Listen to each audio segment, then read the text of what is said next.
So okay మనకి 1853 1833 charter act తర్వాత 1833 charter act తర్వాత వచ్చిన చట్టం ఏది అంటే 1853 చార్టర్ యాక్ట్. ఇది చిట్ట చివరి చార్టర్ యాక్ట్ అనగా ఈస్ట్ ఇండియా కంపెనీకి ఇక్కడ మరొక 20 సంవత్సరాల పాటు అవకాశం ఇవ్వలేదు.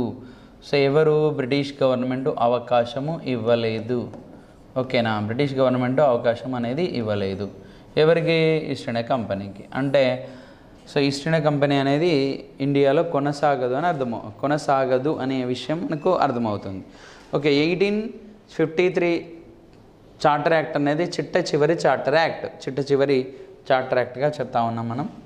So last charter act. ఇక్కడ ఏమైంది అంటే గవర్నర్ జనరల్ కౌన్సిల్ను ఏం చేశారు? సో రెండుగా విడగొట్టారు. ఒకటి లెజిస్లేటివ్ బాడీగా, ఒకటి వచ్చేసి లెజిస్లేటివ్ బాడీగా విడగొట్టారు, లెజిస్లేటివ్ బాడీగా. ఇంకొకటి executive body. So executive body already పనిచేస్తుంది, ఎగ్జిక్యూటివ్ బాడీగా విడగొట్టారు. గవర్నర్ జనరల్ కౌన్సిల్ను శాసన కార్యనిర్వాహక అధికారాలను వేరుపరిచారు. ఓకేనా. సో ఇక్కడ ఫస్ట్ టైము శాసన నిర్మాణ శాఖను ఏర్పాటు చేశారు. అంటే లెజిస్లేచర్ బాడీని ఏర్పాటు చేశారు. దీన్ని మనం శాసన నిర్మాణ శాఖ అంటున్నాం. అంటే ఇప్పుడు ఎట్లయితే లెజిస్లేచర్ బాడీ మన ఇండియాలో చట్టాలు తయారు చేయడానికి శాసన నిర్మాణ శాఖ అంటే పార్లమెంట్ అనేది ఉందో, సో అలానే ఒకప్పుడు 1853 చార్టర్ యాక్ట్ ప్రకారం మన ఇండియాలో ఫస్ట్ లెజిస్లేచర్ బాడీ అనేది ఏర్పాటు చేయబడ్డది. అయితే మనం పార్లమెంటరీ సిస్టానికి ఫౌండేషన్ వేసింది ఎక్కడ అంటే ఇక్కడే.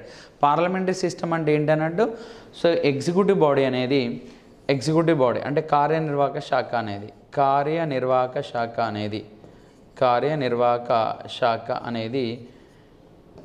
దేనికి రెస్పాన్సిబిలిటీగా ఉంటే కార్యనిర్వాహక శాఖ అనేది లెజిస్లేటివ్ బాడీకి రెస్పాన్సిబిలిటీగా ఉంటాయి. అంటే కార్యనిర్వాహక శాఖ శాసన నిర్మాణ శాఖకు బాధ్యత వహిస్తే లేదా రెస్పాన్సిబిలిటీగా ఉంటే దాన్నే మనం ఏమంటున్నామంటే పార్లమెంటరీ సిస్టమ్ అంటాము. సో మన పార్లమెంటరీ సిస్టంలో ఎప్పుడైనా కూడా ఏ దేశ పార్లమెంటరీ సిస్టమ్ అయినా కానీ పార్లమెంటరీ సిస్టంలో ఏమవుతుందంటే ఎగ్జిక్యూటివ్ బాడీ అంటే కార్యనిర్వాహక శాఖ అనేది శాసన నిర్మాణ శాఖకు బాధ్యత వహించడం చూస్తున్నాం. అలా ఫస్ట్ టైం సో శాసన నిర్మాణ శాఖ ప్లస్ కార్యనిర్వాహక శాఖ రెండు సపరేట్ చేయబడి అందులో కార్యనిర్వాహక శాఖ అనేది శాసన నిర్మాణ శాఖకు బాధ్యత వహించడాన్ని మనం చూసాం. సో కాబట్టి ఇక్కడ మనం ఏమైనా గుర్తుపెట్టుకోవాలంటే పార్లమెంటరీ సిస్టమ్కు ఫౌండేషన్ వేసిన చట్టం ఏది అంటాడు. సో పార్లమెంటరీ సిస్టమ్కి ఫౌండేషన్ వేసిన యాక్ట్ ఏది అంటాడు. పార్లమెంటరీ సిస్టమ్కి ఫౌండేషన్ వేసిన చట్టం ఏది అంటాడు. సో సిస్టమ్కి ఫౌండేషన్ వేసిన చట్టం అని అడిగినప్పుడు మనం ఏమని ఆన్సర్ చేయాలి? సో ఇదే ఈ చార్టర్ యాక్ట్ అని ఆన్సర్ చేయాల్సి ఉంటుంది. నెక్స్ట్ సో సెంట్రల్ లెవెల్లో సెంట్రల్ లెజిస్లేటివ్ కౌన్సిల్ ఏర్పాటు చేశారని చెప్పాను నేను. సెంట్రల్ లెజిస్లేటివ్ కౌన్సిల్ అంటే శాసన నిర్మాణ శాఖ, ఇదే శాసన నిర్మాణ శాఖను ఏర్పాటు చేశారు. ఇక సివిల్ సర్వీసెస్ పరీక్షల్లో ఇంతకుముందు 1833లోనే సివిల్ సర్వీసెస్లో భారతీయులకు అవకాశం ఇద్దామని అనుకున్నారు. సో సివిల్ సర్వీసెస్లో భారతీయులకు అవకాశం ఇద్దామని అనుకున్నారు. కానీ సో ఏంటి, కోర్ట్ ఆఫ్ డైరెక్టర్స్ అనేటువంటి శాఖ అడ్డుకున్నది. 1833లోనే సివిల్ సర్వీసెస్లో భారతీయులకు అవకాశం ఇద్దామని అనుకున్నారు, కానీ కోర్ట్ ఆఫ్ డైరెక్టర్స్ అనేది అడ్డుకుంది కదా. సో కోర్ట్ ఆఫ్ డైరెక్టర్స్ అనేది అడ్డుకోవడం వల్ల ఆ సివిల్ సర్వీసెస్లో భారతీయులకు అవకాశం ఇవ్వలేదు 1833 చార్టర్ చట్టం ప్రకారం. కానీ 1853 చార్టర్ చట్టం ప్రకారం 1853 చార్టర్ యాక్ట్ ప్రకారం సివిల్ సర్వీసెస్ పోటీ పరీక్షలలో సివిల్ సర్వీసెస్లలో సో భారతీయులకు అవకాశం ఇద్దామని అనుకున్నారు. కాబట్టి ఓపెన్ కాంపిటీషన్ సిస్టమ్ అంటే ఏంటి, సో కాంపిటీషన్ సిస్టమ్ కోసం ఎగ్జామ్స్ కండక్ట్ చేయడం జరిగింది. ఓకేనా, ఆ ఎగ్జామ్స్లో భారతీయులకు అవకాశం కల్పించారు. అయితే భారతీయులకు అవకాశం కల్పించడానికి సివిల్ సర్వీసెస్లో భారతీయులకు అవకాశం కల్పించడానికి ఏం చేశారు? సో సివిల్ సర్వీసెస్లో భారతీయులకు అవకాశం కల్పించడం కోసమని ఒక కమిటీని ఏర్పాటు చేశారు. సో దాని పేరే లార్డ్ మెకాలే కమిటీ. ఆ లార్డ్ మెకాలే కమిటీని ఏర్పాటు చేశారు. అయితే లార్డ్ మెకాలే కమిటీ ఎప్పుడు ఏర్పాటు చేశారంటే 1854లో ఏర్పాటు చేశారు. లార్డ్ మెకాలే కమిటీని ఎప్పుడు ఏర్పాటు చేశారు? 1854లో ఏర్పాటు చేస్తే సివిల్ సర్వీసెస్లో భారతీయులకు ఎప్పుడు అవకాశం ఇచ్చారు అంటే 1855లో సివిల్ సర్వీసెస్లో భారతీయులకు అవకాశం ఇవ్వడం జరిగింది. ఓకేనా. సో సివిల్ సర్వీసెస్లో భారతీయులకు అవకాశము కల్పించారు. అయితే సివిల్ సర్వీసెస్లో భారతీయులకు అవకాశం కల్పించినప్పుడు ఇండియాలో గవర్నర్ జనరల్ ఎవరు అని ప్రీవియస్ క్వశ్చన్ అడిగాడు ఒకసారి. సివిల్ సర్వీసెస్లో భారతీయులకు అవకాశం కల్పించినప్పుడు అంటే సివిల్ సర్వీసెస్ ఉద్యోగాలలో భారతీయులకు అవకాశం కల్పించినప్పుడు సో అప్పుడు భారతదేశంలో గవర్నర్ జనరల్ ఎవరు అంటే లార్డ్ డల్హౌసీ. ఆ డల్హౌసీ ఉన్న టైంలోనే సివిల్ సర్వీసెస్లో భారతీయులకు అవకాశము కల్పించారు లార్డ్ డల్హౌసీ కాలంలో. ఓకేనా. అయితే మన ఇండియాలో సివిల్ సర్వీసెస్ ఎగ్జామ్స్ ఇండియాలోను ప్లస్ లండన్లోను ఎట్ ద సేమ్ టైం నిర్వహించింది. ఎప్పుడు అంటే 1926లో. సో మనకి 1926లో పబ్లిక్ సర్వీస్ కమిషన్ అనేది ఏర్పాటు చేయబడ్డ తర్వాత భారతదేశంలో 1926లో పబ్లిక్ సర్వీస్ కమిషన్ ఏర్పాటు చేసిన తర్వాత సివిల్ సర్వీసెస్ ఉద్యోగాలకి ఇక్కడ కూడా ఎట్ ద సేమ్ టైము ఎగ్జామ్స్ని కండక్ట్ చేయడం జరిగింది.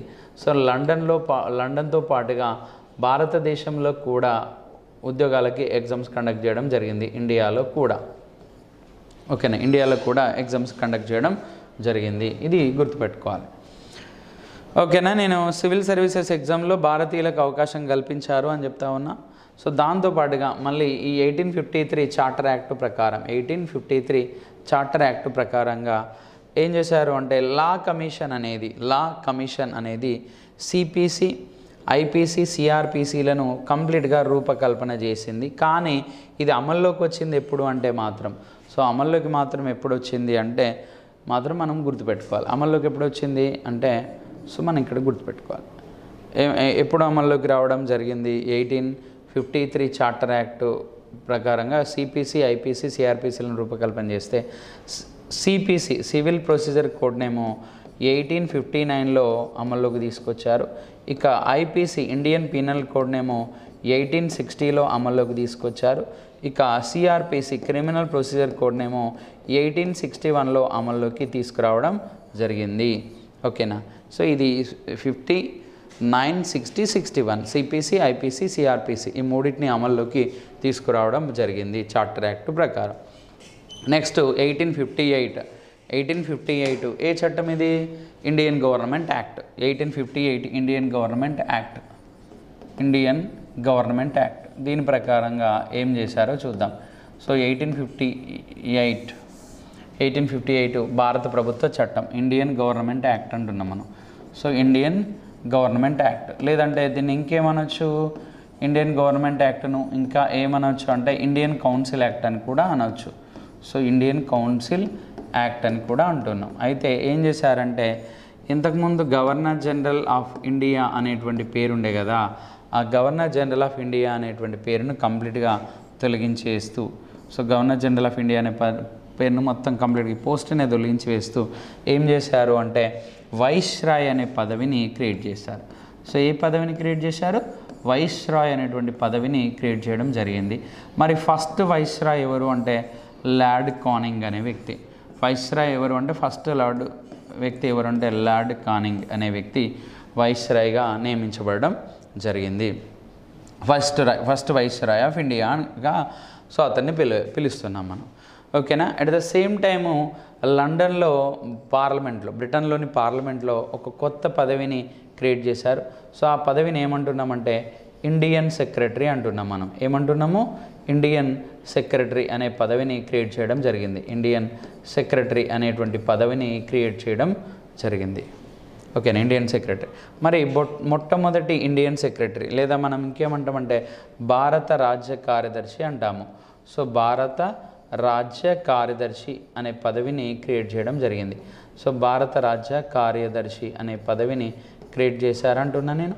అప్పుడు ఎవరు అంటే లార్డ్ స్టాన్లీ అనే వ్యక్తి. మొట్టమొదటి భారత రాజ్య కార్యదర్శి ఎవరంటే లార్డ్ స్టాన్లీ అనే వ్యక్తిని నియమించడం జరిగింది. లార్డ్ స్టాన్లీ అనే వ్యక్తి నియమించారు. అయితే లార్డ్ స్టాన్లీ ఎప్పటి వరకు ఉన్నాడంటే 1858 నుండి 1859 వరకు మాత్రమే, 1 సంవత్సరం మాత్రమే ఉన్నాడు. ఇక దాని తర్వాత కంప్లీట్గా పూర్తి స్థాయిలో ఎవరు ఉన్నారు అంటే చార్లెస్ వుడ్ అనే వ్యక్తి ఉన్నాడు. చార్లెస్ వుడ్ అనేటువంటి వ్యక్తి ఉండడం జరిగింది. చార్లెస్ వుడ్ అనే వ్యక్తి పూర్తి స్థాయిలో భారత రాజ్య కార్యదర్శిగా పనిచేయడం జరిగింది. ఫస్ట్ వ్యక్తి ఎవరు అంటే లార్డ్ స్టాన్లీ, బట్ ఇతను ఒక 1 year మాత్రమే ఉన్నాడు. సరే, ఇప్పుడు మొత్తం మీద ఏ హోదా? సెక్రటరీ ఆఫ్ స్టేట్ హోదా. సెక్రటరీ ఆఫ్ స్టేట్ అంటే భారత రాజ్య కార్యదర్శి హోదా పదవిని సృష్టించి అతనికి ఒక సలహా మండలిని అంటే కౌన్సిల్ని ఏర్పాటు చేశారు. సో ఒక కౌన్సిల్ని ఏర్పాటు చేశారు. దీన్నే మనం ఏమంటారంటే ఇండియన్ కౌన్సిల్ అని పిలుస్తాం. ఇండియన్ కౌన్సిల్ అని పిలుస్తాం. ఈ ఇండియన్ కౌన్సిల్లో ఎంతమంది సభ్యులు ఉంటారంటే 15 మంది సభ్యులు ఉంటారు. వీళ్ళు ఏం చేస్తారు అంటే ఈ సెక్రటరీ ఆఫ్ స్టేట్ ఎవరైతే ఉన్నారో లార్డ్ స్టాన్లీ ఎవరైతే ఉన్నారో ఆ లార్డ్ స్టాన్లీకి 15 మంది చట్టాల రూపకల్పనలో, లా మేకింగ్లో, చట్టాల రూపకల్పనలో హెల్ప్ చేస్తారు. సో లార్డ్ స్టాన్లీకి హెల్ప్ చేయడానికి ఏముంటుంది? ఇండియన్ కౌన్సిల్ అనేది ఉంటుంది. ఏం చేస్తుంది ఇది అంటే భారతదేశం కోసం చట్టాల రూపకల్పన చేస్తుంది కదా. సో అందుకోసమే అప్పుడు రూపొందించిన చట్టాలకి ఏమని పేరుంది అంటే కౌన్సిల్ యాక్ట్ అని పేరుంది. సో వాటికి ఏమని పేరు పెట్టారంటే కౌన్సిల్ యాక్ట్ అని పేరు పెట్టడం జరిగింది. ఇక కంప్లీట్గా ద్వంద్వ పాలనకు ముగింపు పలికారు. సో ద్వంద్వ పాలనకు ముగింపు పలికారు అంటే సో ఇంతకుముందు ఈస్ట్ ఇండియా కంపెనీ ఉంది కదా, ఆ కంపెనీకి కంప్లీట్గా స్వస్తి చెప్పడం జరిగింది. ఈస్ట్ ఇండియా కంపెనీ పూర్తి స్థాయిలో ఇండియా నుంచి తొలగించి వేశారు. కంపెనీ కంప్లీట్గా ఇండియా నుంచి తొలగించి వేయడం జరిగింది. ఒక డైరెక్ట్గా ఎవరు రూలింగ్ స్టార్ట్ అయింది? సో డైరెక్ట్గా బ్రిటన్ గవర్నమెంట్ రూలింగ్ స్టార్ట్ అయింది. అంటే బ్రిటన్ రాజమకుటం రూలింగ్ స్టార్ట్ కావడం జరిగింది. అప్పుడు ఎవరున్నారు బ్రిటన్ రాజమకుటంగా అంటే విక్టోరియా మహారాణి ఉంది. ఆ విక్టోరియా మహారాణి ఒక ప్రకటన చేసింది. సో విక్టోరియా మహారాణి ఒక ప్రకటన చేసింది. ఏమని ప్రకటన చేసింది విక్టోరియా మహారాణి అంటే, welcome to Harshit institute. Vijayawada మహానగరంలో 2009 సంవత్సరంలో ప్రారంభించబడి అనేక వేల మంది అభ్యర్థులను ప్రభుత్వ ఉద్యోగులుగా తీర్చిదిద్దిన మన హర్షిత్ ఇన్స్టిట్యూట్ గత 12 సంవత్సరాల్లో సుమారు 18,000 మందిని ప్రభుత్వ ఉద్యోగులుగా తీర్చిదిద్దింది. ఇప్పటి వరకు 5 సార్లు నిర్వహించినటువంటి ఈ యొక్క నోటిఫికేషన్స్లో అనేక సార్లు స్టేట్ ఫస్ట్ సాధించినటువంటి ఘనత మన హర్షిత్ ఇన్స్టిట్యూట్ది. ప్రస్తుతం మన హర్షిత్ ఇన్స్టిట్యూట్ యొక్క ప్రత్యేకతలు 24/7 24 గంటలతో కూడినటువంటి లైబ్రరీ సదుపాయం. అంతేకాకుండా ఇదే లైబ్రరీలో మనకు అత్యున్నత ప్రామాణిక గ్రంథాలు అందించడం అనేది జరుగుతుంది. నెక్స్ట్ ఈ లైబ్రరీలో మనకు వివిధ సబ్జెక్టులకు సంబంధించినటువంటి ఎకానమీ, పాలిటీ, హిస్టరీ, జోగ్రఫీ మరియు అన్ని సబ్జెక్టులకు సంబంధించినటువంటి పూర్తి స్థాయి స్టడీ మెటీరియల్ మీకు అందించడం అనేది జరుగుతుంది. అంతేకాకుండా జాయిన్ అయిన ప్రతి అభ్యర్థికి పూర్తి స్టడీ మెటీరియల్ మరియు అభ్యర్థి ఏ ఎగ్జామ్ అయితే రాయకపోతున్నాడో ఆ ఎగ్జామ్కు సంబంధించినటువంటి సిలబస్ ప్రతి ఒక్కరికి అందించడం అనేది జరుగుతుంది. అంతేకాకుండా స్టేట్ ఫ్యాకల్టీ మన ఇన్స్టిట్యూట్లో బోధించేటటువంటి ప్రతి ఫ్యాకల్టీ కూడా economy, polity, arithmetic and reasoning తదితర సబ్జెక్టులకు సంబంధించినటువంటి ప్రతి ఫ్యాకల్టీ కూడా ఎంతో అనుభవము, అంకితభావము కలిగినటువంటి ఫ్యాకల్టీ మన యొక్క ఇన్స్టిట్యూట్లో ఉండడం అనేది జరుగుతుంది. అంతేకాకుండా మన ఇన్స్టిట్యూట్ యొక్క మరొక ప్రత్యేకత డైలీ టెస్టులు నిర్వహించడం మరియు వీక్లీ, మంత్లీ ఎగ్జామ్స్ నిర్వహించి ఆయా ఎగ్జామ్స్ నందు బహుమతి ప్రదానం చేయడం అనేది మన ఇన్స్టిట్యూట్ యొక్క ప్రత్యేకత. అంతేకాకుండా నాన్ మ్యాథ్స్ స్టూడెంట్స్ ఎవరైతే ఉన్నారో వాళ్ళపై ప్రత్యేక శ్రద్ధ చూపించడం, నెక్స్ట్ వాళ్ళకి ప్రత్యేక తరగతులు నిర్వహించడం అనేది జరుగుతుంది. తప్పనిసరిగా మీరు ఒక్కసారి మన హర్షిత్ ఇన్స్టిట్యూట్ని ఒక్కసారి సందర్శించండి. హర్షిత్ ఇన్స్టిట్యూట్లో ఉన్నటువంటి ప్రతి అంశాన్ని క్షుణ్ణంగా అవగాహన చేసుకోండి. మరియు ప్రస్తుతం ఎవరైతే హర్షిత్ ఇన్స్టిట్యూట్లో ఉన్నారో ఆ యొక్క విద్యార్థుల్ని వాకప్ చేయండి. మన యొక్క పరిస్థితుల గురించి అవగాహన చేసుకున్న తర్వాతే మన యొక్క హర్షిత్ ఇన్స్టిట్యూట్లో జాయిన్ అవ్వమని కోరడం జరుగుతుంది.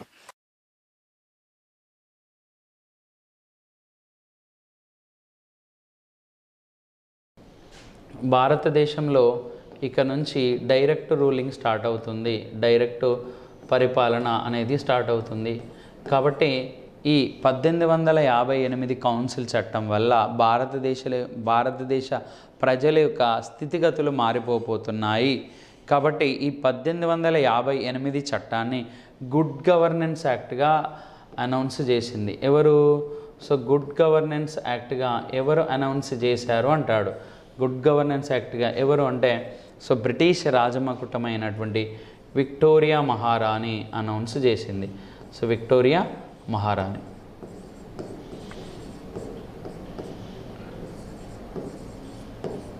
అనౌన్స్ చేసింది గుడ్ గవర్నెన్స్ యాక్ట్గా. ఇంకా ఈ 1858 చట్టాన్ని 1858 కౌన్సిల్ యాక్ట్ను ఇంకేమంటారంటే మ్యాగ్నా కార్టాతో పోల్చింది ఆమెనే.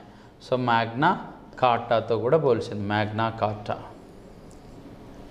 కార్టాతో పోల్చింది. ఓకేనా. సో మ్యాగ్నా కార్టాతో ఎందుకు పోల్చిందంటే మనకి 1215 సంవత్సరంలో బ్రిటన్ రాజు అయినటువంటి జాన్ ఎడ్వర్డ్ వన్ అనేటువంటి వాడు బ్రిటన్ రాజు. ఆ జాన్ ఎడ్వర్డ్ వన్ ఏం చేశాడంటే బ్రిటన్ దేశ ప్రజలకు హక్కులు ఇస్తున్నట్టుగా ఒక ప్రకటన చేశాడు. హక్కులు ఇస్తున్నట్టుగా ప్రకటన చేయడంతో సో ఏమని ఏకంగా ప్రజలతో ఒక అగ్రిమెంటు కుదుర్చుకోవడం జరిగింది.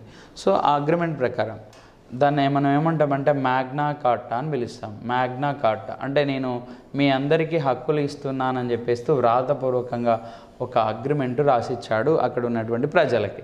సో దాన్ని మనం మ్యాగ్నా కార్టా అంటున్నాం. మ్యాగ్నా అంటే పెద్ద అని అర్థం వస్తుంది, కార్టా అంటే అగ్రిమెంట్ అని అర్థం వస్తుంది. అలా ప్రజల జీవితాలలో ఈ మ్యాగ్నా కార్టా వల్ల కంప్లీట్గా సమూలమైనటువంటి మార్పు సంభవించి ప్రజలకు స్వేచ్ఛ అనేది లభించింది. కాబట్టి ఈ చట్టాన్ని కూడా మ్యాగ్నా కార్టాతో పోల్చింది విక్టోరియా మహారాణి. సో ఏమన్నది, ఇక మీ జీవితాలు కూడా మారిపోతాయి, సో మీ జీవితాల్లో మార్పు వస్తుంది ఈ చట్టం వల్ల అని ప్రకటించి దీన్ని మ్యాగ్నా కార్టా చట్టంతో పోల్చింది. కానీ మ్యాగ్నా కార్టా చట్టంలో 1% కూడా ఈ చట్టము ప్రజలకు స్వేచ్ఛను కల్పించలేకపోయింది. అందుకోసమే టీబీ మెకాలే అనే పర్సన్, సో అందుకోసమే ఎవరు అంటే టీబీ మెకాలే అనేటువంటి పర్సన్ సో దీన్ని ఏమంటాడంటే 1858 కౌన్సిల్ యాక్ట్ను ఏమంటాడంటే 1858 కౌన్సిల్ యాక్ట్ను ఒక నియంతృత్వ చట్టంగా పిలుస్తాడు, నియంతృత్వ చట్టంగా అభివర్ణించడం జరిగింది. ఇది పేరుకు మాత్రమే ఫ్రీడమ్ కల్పిస్తున్న చట్టం అని చెప్తుంది, కానీ టీబీ మెకాలే ఏమన్నాడంటే ఈ నియంతృత్వ పరిపాలనకు నాంది పలికిన చట్టం అంటున్నాడు. నియంతృత్వ పరిపాలనకు నాంది పలికిన చట్టం లేదా నియంతృత్వ చట్టంగా అభివర్ణించడం జరిగింది టీబీ మెకాలే అనే వ్యక్తి. ఓకేనా.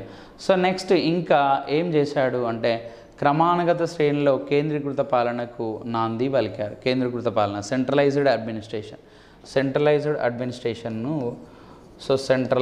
అడ్మినిస్ట్రేషన్కు ఫౌండేషన్ వేసింది. అది కూడా ఒక క్రమానుగత పద్ధతిలో ఒక ఆర్డర్ వైజ్గా సెంట్రలైజ్డ్ అడ్మినిస్ట్రేషన్కు నాంది పలికిన చట్టం.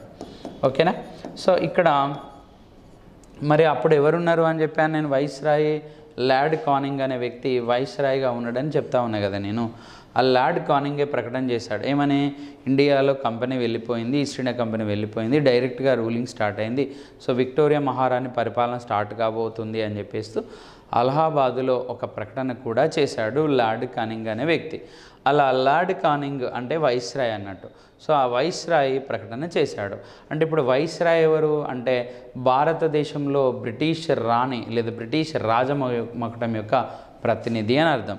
సో బ్రిటిష్ రాజమకుటం యొక్క ప్రతినిధి వైస్రాయ్ ఎవరు, వైస్రాయ్ కమ్ గవర్నర్ జనరల్ ఎవరు అంటే భారతదేశంలో బ్రిటిష్ రాజమకుటం యొక్క ప్రతినిధి, రాజప్రతినిధిగా పిలుస్తాము.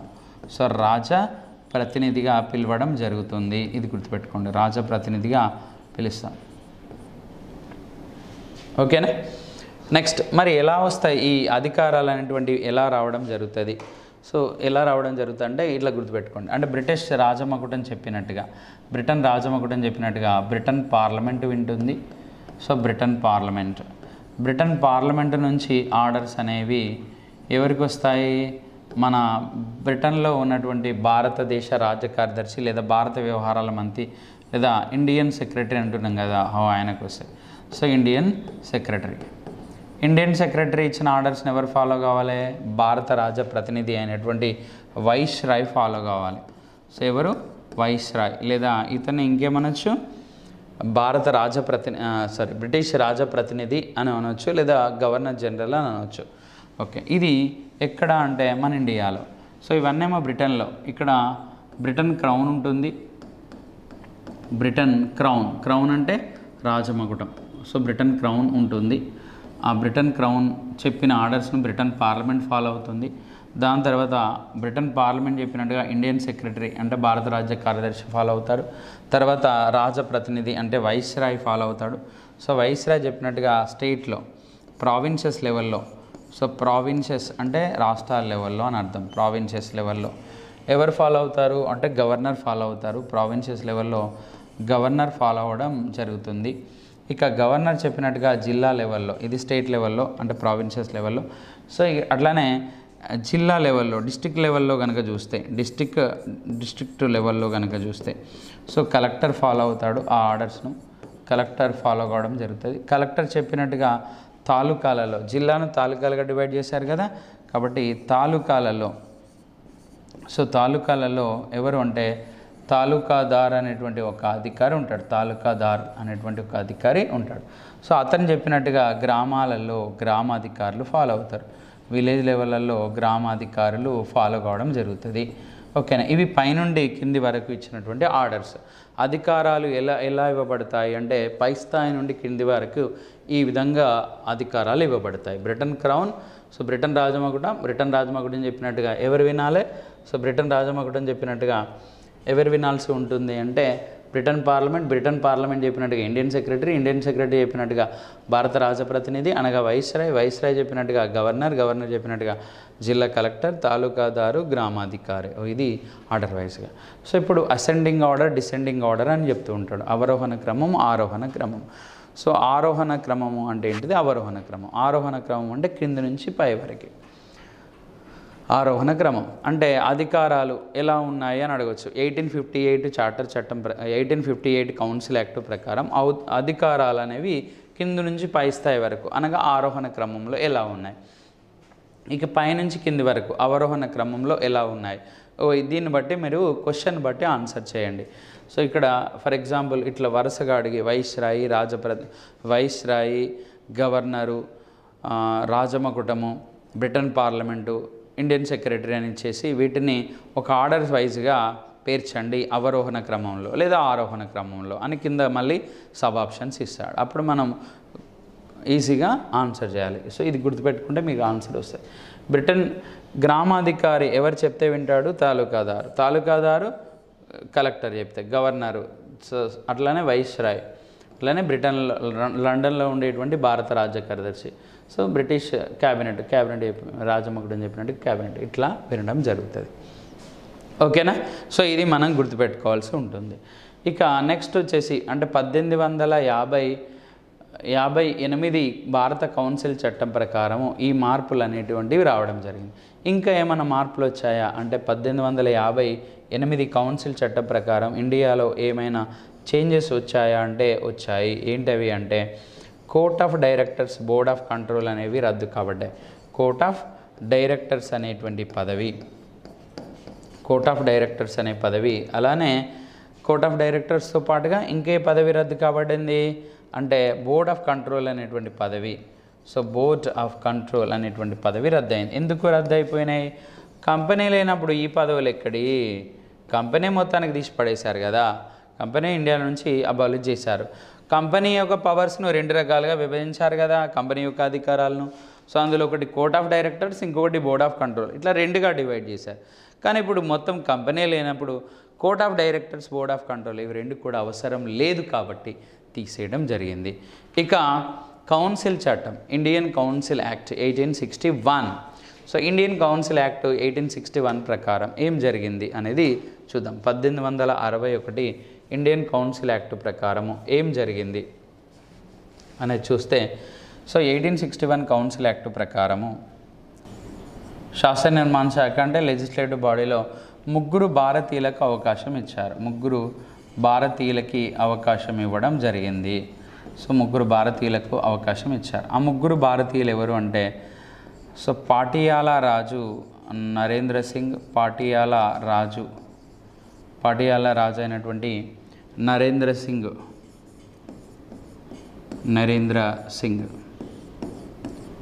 ఇక పాటియాలా రాజు అయినటువంటి నరేంద్ర సింగ్, బెనారస్ రాజు అయినటువంటి ఈశ్వరి ప్రసాద్ నారాయణ సింగ్. సో ఈశ్వరి ప్రసాద్ నారాయణ సింగ్ అనే వ్యక్తి, ఈశ్వరి ప్రసాద్ నారాయణ సింగ్ నారాయణ సింగ్ అనే వ్యక్తి. ఇక అలానే మనకి బెనారస్ అయితే ఈశ్వరి ప్రసాద్ నారాయణ సింగ్. ఇక సర్ దినకర్ రావు జమీందారు ఎవరు అంటే బాంబే జమీందారు అయినటువంటి బాంబే ప్రెసిడెన్షియల్ జమీందారు అయినటువంటి బాంబే ప్రెసిడెన్సీ జమీందారు అయినటువంటి సో జమీందారు దినకర రావు, సర్ దినకర రావు అంటాం మనం, దినకర రావు. ఈ ముగ్గురు కూడా సో సర్ దినకర్ రావు ఈ ముగ్గురు కూడా ఏం చేశారంటే శాసన నిర్మాణ శాఖలో ముగ్గురు భారతీయులకి అవకాశం అనేది కల్పించడం జరిగింది. ఏ చట్టం ప్రకారం అంటే 1861 కౌన్సిల్ యాక్ట్ ప్రకారం. ఓకేనా, 1861 కౌన్సిల్ యాక్ట్ ప్రకారము సో భారతీయులకి అవకాశం కల్పించారు.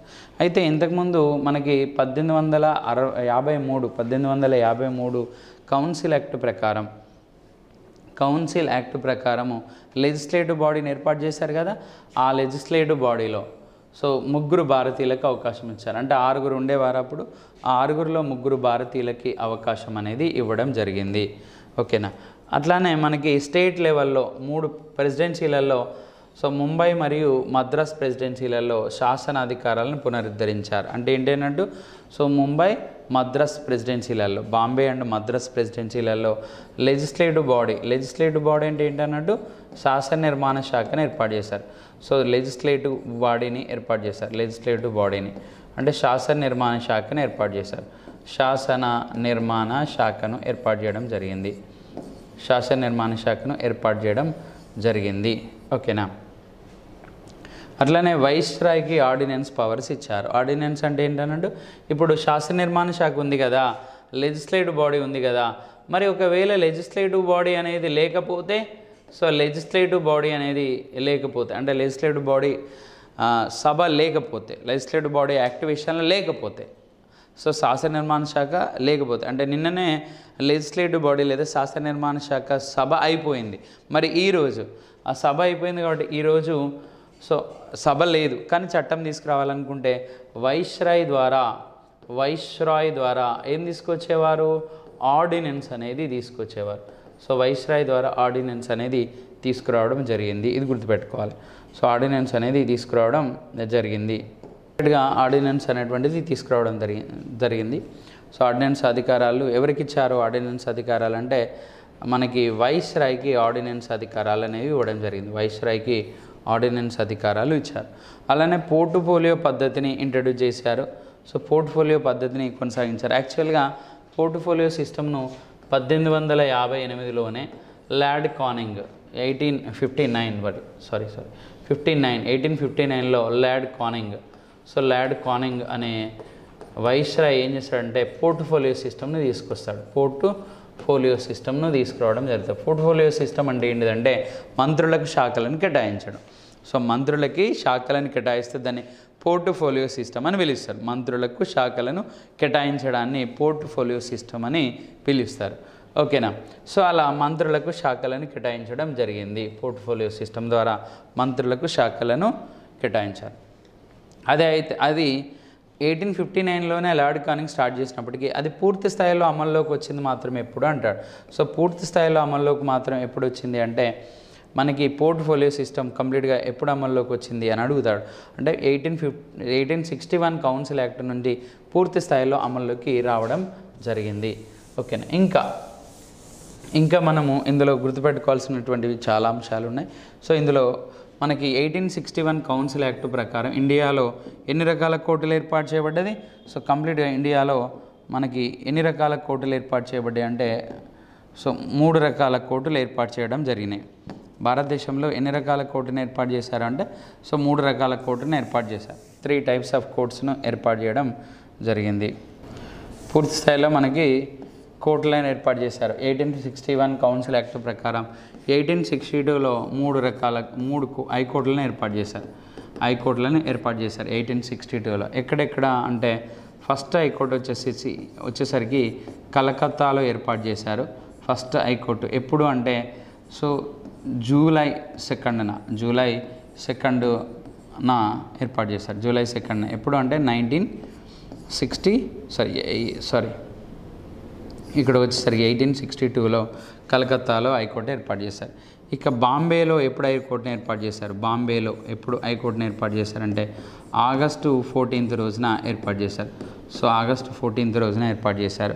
ఇక మద్రాసులోనైతే ఎప్పుడు ఏర్పాటు చేశారు? మద్రాసులోనైతే ఎప్పుడు ఏర్పాటు చేయడం జరిగిందంటే ఆగస్టు 15 రోజున మద్రాసులో హైకోర్టును ఏర్పాటు చేయడం జరిగింది. ఇలా హైకోర్టులు 3 హైకోర్టులు ఎప్పుడు ఏర్పాటు చేయడం జరిగింది? 3 హైకోర్టులు మనకి 1861 కౌన్సిల్ యాక్ట్ ప్రకారం 1862లో సో 3 హైకోర్టులను ఏర్పాటు చేయడం జరిగింది.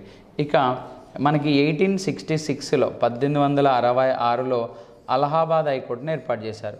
కాబట్టి 3 1862లో ఏర్పాటు చేశారు. సో మన క్వశ్చన్లోనే మనకు మెన్షన్ చేయొచ్చు. ఫర్ ఎగ్జాంపుల్ 1863లో 3 హైకోర్టులు ఏర్పాటు చేయబడగా వాటి తర్వాత ఏర్పాటు చేయబడిన హైకోర్టు ఏంటని అడగవచ్చు. అలహాబాద్ హైకోర్టు ఎప్పుడు ఏర్పాటు చేశారు అంటే 1866లో అలహాబాద్ హైకోర్టును ఏర్పాటు చేయడం జరిగింది. ఇది గుర్తుపెట్టుకోవాలి. ఓకేనా. నెక్స్ట్ పోర్ట్ఫోలియో సిస్టమ్ను కొనసాగించారు అంటున్నా నేను. సో అలానే కలకత్తా, బాంబే, మద్రాసులో హైకోర్టులు ఏర్పాటు చేశారు. అది ఏ రోజున ఏర్పాటు చేశారని నేను ఇక్కడ ఆల్రెడీ మెన్షన్ చేశాను. అట్లానే కేంద్ర స్థాయిలో బడ్జెట్ను ప్రవేశపెట్టారు. ఈ బడ్జెట్ను ప్రవేశపెట్టింది ఎప్పుడు అంటే సో బడ్జెట్ని యాక్చువల్గా ఎప్పుడు ప్రవేశపెట్టారంటే 1860లో బడ్జెట్ అనే సిస్టము స్టార్ట్ అయింది. కాకపోతే కంటిన్యూస్గా బడ్జెట్ సిస్టమ్ ఎప్పుడు స్టార్ట్ అయిందని అడుగుతాడు. 1861 కౌన్సిల్ యాక్ట్ ప్రకారం 1861 కౌన్సిల్ యాక్ట్ ప్రకారం 1863 నుండి 1861 కౌన్సిల్ యాక్ట్ ప్రకారం 1863 నుండి సో 1863 నుండి కంప్లీట్గా ఏ సిస్టమ్ స్టార్ట్ అయింది? సో బడ్జెట్ అనేది పూర్తి స్థాయిలో ఎవ్రీ ఇయర్ ఇంట్రడ్యూస్ చేయడం అనే సిస్టమ్ స్టార్ట్ అయింది. 1863 నుండి కంప్లీట్గా బడ్జెట్ అనేది సో పూర్తి స్థాయిలో ఇంప్లిమెంటేషన్లోకి రావడం జరిగింది. ఓకేనా. కేంద్ర స్థాయిలో బడ్జెట్ను ప్రవేశపెట్టారు. ప్లస్ ఎగ్జిక్యూటివ్ బాడీలో గవర్నర్ జనరల్ ఎగ్జిక్యూటివ్ బాడీలో సభ్యుల సంఖ్య ఇంతకుముందు 4 ఉండే కదా. సో 4 నుంచి ఇప్పుడు 1833 చార్టర్ యాక్ట్ ప్రకారము 3 నుంచి 4కు పెంచబడ్డది కదా. ఆ గవర్నర్ జనరల్ ఎగ్జిక్యూటివ్ కౌన్సిల్లో సభ్యుల సంఖ్య 4 నుంచి ఎంతకు పెంచారు? 5కు పెంచారు. 4 నుంచి సభ్యుల సంఖ్య ఎంతకు పెంచడం జరిగింది అంటే సో 5కు పెంచడం జరిగింది. అలానే ఇక్కడ ఒక 3 విషయాలు గుర్తుపెట్టుకోండి. ఏంటది ఆ సిస్టమ్ అంటే 1859లో CPC act civil procedure code act అనేది వచ్చింది. సివిల్ ప్రొసీజర్ కోడ్ ఇక 1860లో ఏమొచ్చింది అంటే సిఆర్పి 1860లో ఐపీసీ ఇండియన్ పీనల్ కోడ్ అనేది వచ్చింది. 1860లో ఇండియన్ పీనల్ కోడ్ వచ్చింది. అలానే 1861లో సిఆర్పిసి అనేది వచ్చింది. సిఆర్పిసి అంటే క్రిమినల్ ప్రొసీజర్ కోడ్ అనేది రావడం జరిగింది. 1859లో సిపిసి సివిల్ ప్రొసీజర్ కోడ్, 1860లో వచ్చేసరికి ఐపీసీ ఇండియన్ పీనల్ కోడ్, 1861లో సిఆర్పిసి క్రిమినల్ ప్రొసీజర్ కోడ్ అనేటువంటిది రావడం జరిగింది. ఏ చట్ట ప్రకారము అంటే కౌన్సిల్ యాక్ట్ 1861 కౌన్సిల్ యాక్ట్ ప్రకారం. సారీ, ఇంతకన్నా ముందే ఈ యాక్ట్ రాకముందే ఇవి 3 కూడా అమల్లోకి వచ్చాయి. అయితే సిఆర్పిసి మాత్రం ఆ ఇయర్లో కౌన్సిల్ యాక్ట్ అమల్లోకి వచ్చిన సంవత్సరంలోనే అమల్లోకి రావడం జరిగింది. సో పోర్ట్ఫోలియో సిస్టమ్ అనేది ఇంతకుముందే 1859లో స్టార్ట్ చేశారు. బట్ పూర్తి స్థాయిలో ఎప్పుడు అమల్లోకి వచ్చిందంటే ఇప్పుడే అమల్లోకి రావడం జరిగింది. సో అట్లానే మనకి బడ్జెట్ కూడా ఇంతకుముందు 1860లో స్టార్ట్ చేశారు. బట్ పూర్తి స్థాయిలో అమల్లోకి వచ్చింది ఎప్పుడు అంటే కేంద్రంలో పూర్తి స్థాయిలో అమల్లోకి వచ్చింది ఎప్పుడు అంటే 1861 కౌన్సిల్ యాక్ట్ ప్రకారం పూర్తి స్థాయిలో అమల్లోకి వచ్చింది. నెక్స్ట్ కార్యనిర్వాహక శాఖలో సభ్యుల సంఖ్య 5కి పెంచారు. 4 నుంచి 5కు పెంచడం జరిగింది. ఇది గుర్తుపెట్టుకోవాలి. సో 4 to 5కి పెంచడం జరిగింది. ఇది గుర్తుపెట్టుకోవాలి. సో 4 to 5కి పెంచడం జరిగింది. ఇది 1861 కౌన్సిల్ యాక్ట్ ప్రకారం. నెక్స్ట్ 1861 కౌన్సిల్ యాక్ట్ తర్వాత ఏం జరిగాయి? భారతదేశంలో ఏమైనా మార్పులు వచ్చాయా అంటే మార్పులు వచ్చాయి. సో ఎప్పుడు వచ్చాయి అంటే 1895లో ఏవో హ్యూమ్ అధ్యక్షతన 1885లో ఏవో హ్యూమ్ ఏర్పాటు చేశారు. దేన్ని అంటే ఇండియన్ నేషనల్ కాంగ్రెస్ని ఏర్పాటు చేశారు. భారతదేశంలో ఐఎన్సీని, ఇండియన్ నేషనల్ కాంగ్రెస్ను ఏర్పాటు చేశారు 1895లో 1885లో.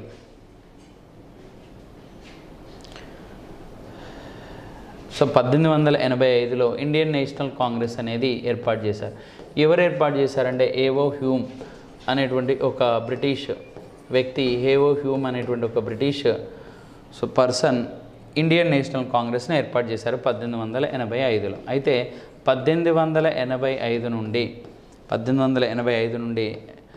1905 వరకు ఈ కాంగ్రెస్లో, ఇండియన్ నేషనల్ కాంగ్రెస్లో కొంచెము మితవాదులు, మోడరేస్టులు అని పిలుస్తాం. సో మితవాదుల కాలం, టైం పీరియడ్ అనేది నడిచింది. అంటే కొంచెం సాఫ్ట్ కార్నర్ కలిగినటువంటి వ్యక్తులు, మితవాదుల యుగం అంటాం మనం దీన్ని, లేదా మోడరేటర్స్ యుగం అని పిలుస్తాం. ఓకేనా, మితవాదుల యుగం. ఈ మితవాదుల యొక్క ప్రాసెస్, సో ఒక పద్ధతి ఎలా ఉంటుందంటే ప్రే, పిటిషన్, ప్రొటెస్ట్. అంటే ఫస్ట్ బ్రిటిష్ వారిని ఇది తీసుకురండి, అమలు తీసుకురండి అని ప్రే చేస్తారు. తర్వాత పిటిషన్ పెడతారు. అంటే ఇది మీరు తీసుకురండి అని చెప్పేస్తూ సో బ్రిటిష్ వాళ్ళకి ఒక పిటిషన్ పెట్టేసుకుంటారు. దాని తర్వాత ప్రొటెస్ట్ చేస్తారు. ఫస్ట్ ప్రే, పిటిషన్, ప్రొటెస్ట్ అనేది పీపీపీ మెథడ్ను ఫాలో అవుతారు. ఎవరు అంటే మితవాదులు అంటే మోడరేటర్స్ అంటున్నాం, కొంచెం సాఫ్ట్ కార్నర్ కలిగి ఉన్నటువంటి వ్యక్తులు. సో అగ్రెసివ్ బిహేవియర్ కాకుండా సాఫ్ట్ కార్నర్ కలిగి ఉన్నటువంటి వ్యక్తులను మనం మితవాదులు అంటాం.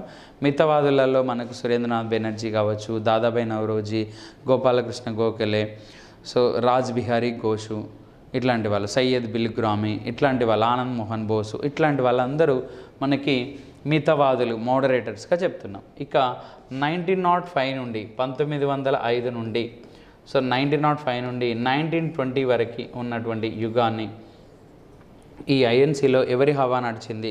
1905 నుండి 1920 వరకు ఎవరి హవా నడిచింది అంటే అతివాదులు లేదా ఎక్స్ట్రీమిస్ట్స్ అంటున్నాం. సో ఎక్స్ట్రీమిస్ట్స్ లేదా అతివాదుల యుగం నడిచింది. సో ఈ ఎక్స్ట్రీమిస్టులలో ఎవరుంటారు, అతివాదుల్లో ఎవరు ఉన్నారు అంటే Lal ball Paul. So Lala Lajpat Roy, Balagangadhara Tilak,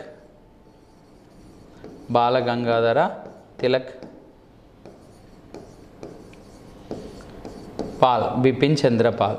so Bipin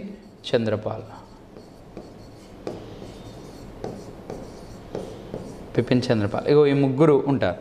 so ఈ ముగ్గురు కూడా అతివాదులలో ఎక్కువగా వీళ్ళ హవా నడిచింది. ఈ టైం పీరియడ్లో వీళ్ళ హవా నడిచింది 1920 వరకు, 1905 నుండి 1920 వరకు.